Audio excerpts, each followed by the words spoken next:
I own 7 businesses that net me $850,000 a year in profit. And the best part is that I spend less than 1 hour a day managing all of them. In this video, I'm going to expose my entire portfolio of businesses and how I've been able to remove myself from all the day-to-day tasks. And I'm going to be honest, a few of these are really going to surprise you. These are all businesses that are completely overlooked by the average person. So making it to the end of this video puts you in the small percentage of people that know about this opportunity. The first business I acquired is a SaaS company that focuses on the fitness industry. It's a CRM, or customer relationship management system, that helps gyms grow. When I first acquired it, it was only doing about $100,000 a year in revenue, and it was barely making any type of profit. Now, my first deal was different than a lot of my later deals, in the sense where I knew that I wasn't going to be making money from the start, but I saw this as an opportunity to come in and do a consulting for equity deal. The way this works is I had a skill set in raising money because I worked for a big bank and had a lot of access to people who were high net worth individuals. So I knew if I took on this opportunity that I can help my partner in it to be able to raise money, build a team, and actually increase the revenue and then get to the cash flow. So about a year after acquiring this business, I was able to go out, raise money, build that team that I talked about, and we brought it from $100,000 in revenue all the way over to $1.5 million in revenue. And in that time period, I went from almost zero pay to over $180,000 a year in cash flow. One of the reasons why I like SaaS businesses so much, SaaS stands for software as a service, is because of the recurring model of the business. You're able to bring on a customer once and they're going to be paying you again and again and again every single month. And by doing this and growing and scaling, it is one of the easiest business models to do that with. My second acquisition was also a consulting for equity deal. Now, this was a web design company, and they were doing right around $200,000 a year in revenue. Now, the way this worked is I was introduced to this deal because the owner wanted to scale, and he didn't necessarily know how. And he had saw what I had done with the previous SaaS company, and he wanted that for his business. So I was able to negotiate with zero down of my own money to come on as a 20% equity stake owner in this company. After getting the 20% equity stake in the company, we started to scale the business. And right now, it is on pace for doing around $20,000 to $30,000 a year in payments to me after all expenses are paid for. The reason why I really liked this web design business was because of the operator, the person who actually started the company. He was a great friend and someone who I knew that with enough support, he could take this business to the next level. I knew that without me doing anything outside of what I was comfortable with doing, which is only spending a few hours a week on the deal, he was going to be able to take this business and make it a multiple 7-figure business. My third deal was an ATM route based in Colorado. Now, the reason why I like ATM routes is simple. They are as automated as possible. It's actually in the name, automated teller machine. I really love this deal because it was a route that was based in Denver, Colorado, and it already had a maintenance person that was going to transition to the new owners. And that would be the person when the machines weren't working, they can show up locally and make sure that those machines were back online. Another great thing about the ATM industry, it's very mom and pop, meaning that there's been very little innovation since the 80s when these things started to become popular. Just by bringing a little bit more in terms of a modern pricing system where, depending on the day and depending on the usage, the prices could fluctuate up or down, we're automatically able to add 15% more in revenue without changing anything on the route. And this translates directly to the cash flow on this business. The deal was for $1.5 million,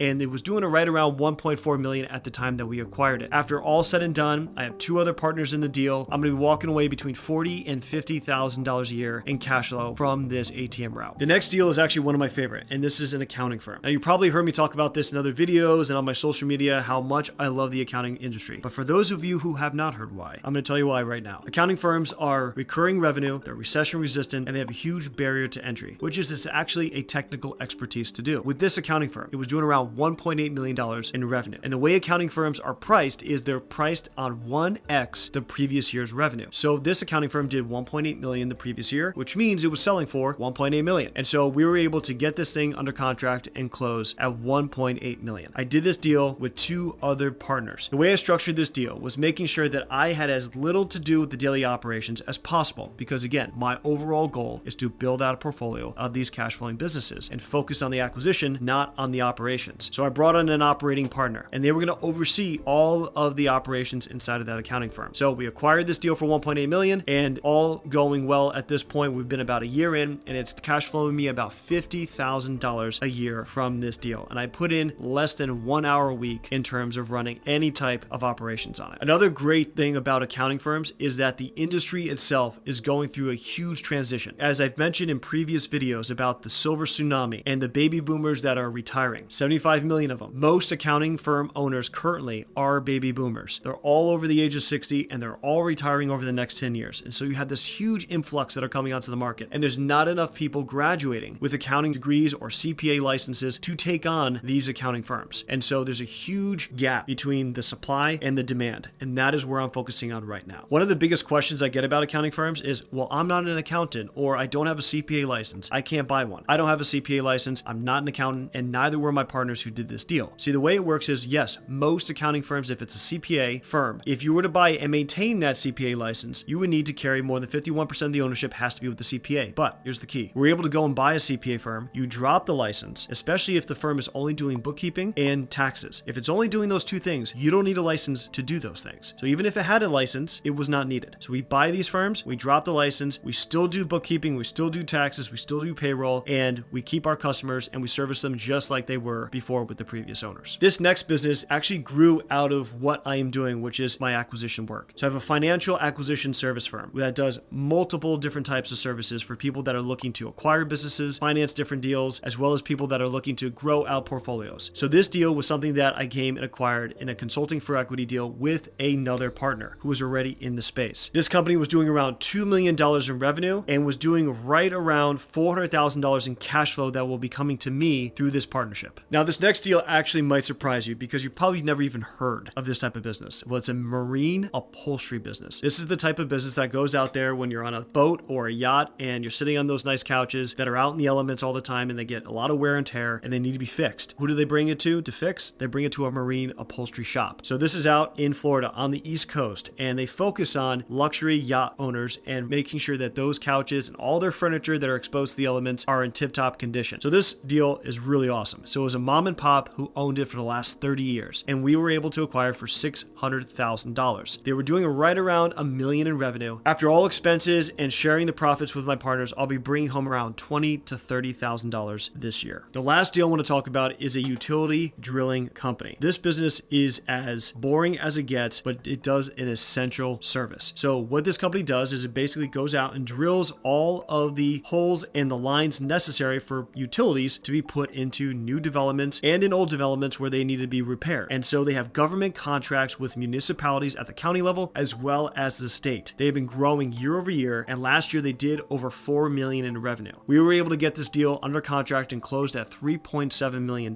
And for my equity stake, after all expenses and everything else, should be around $140,000 this year. One of the reasons why I like this utility drilling company is because it is as recession resistant as you can get. This is a needed service in an area where there's very little competition. And so they have these contracts locked in with the municipalities, the county, sometimes even the city level, all the way up to the state. And so they are entrenched as the person to do this type of work. Those are the types of deals I get excited about because that means that these profits will be consistent for years to come. Here is how I run these companies without actually running them. Now, as I mentioned earlier in the video, I don't actually run any of these businesses myself, especially the day-to-day operations. I've been able to set up these deals to where I'm able to step outside of the daily operations and focus on the things that I'm best at in my day-to-day. One of the most important things that this gives me leverage to do is spend more time with my wife and with my kids. I'm able to take them to the park during the day, go to the beach for sunset, make sure that I'm showing up to all the birthday parties and all the games that they're doing, and that is priceless. And I've done this through hiring general managers or having the seller stay on as a partner to run the day and manage these businesses. Now, I'll be the first to admit I am not an expert in any of the industries that I mentioned with those acquisitions, but that doesn't matter if I can find somebody who is the expert to run the day-to-day. There really is two ways, well,